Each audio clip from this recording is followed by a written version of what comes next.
Jeg vil her vise afslutningen på en omgang, inden du skifter farve.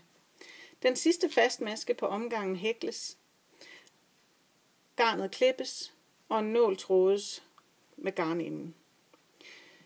Du skal springe en maske over, altså den her maske du normalt vil hækle i på den næste omgang. Den springer du over, stikker i den næste maske, under begge maskelænker, strammer til, så tråden her har samme længde som de øvrige masker. Stikker ned oppefra i den her maske, hvor tråden oprindeligt kommer fra, eller hvor garnet oprindeligt kommer fra. Stik kun ned under maskelængden og stram til.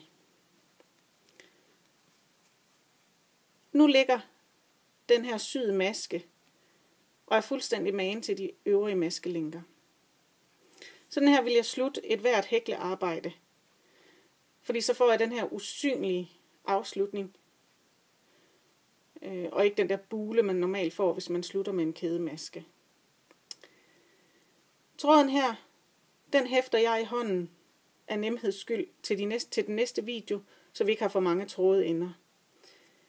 Men du kan vælge at hæfte den i hånden, ligesom jeg gør, eller hækle den med rundt og hæfte den på den måde.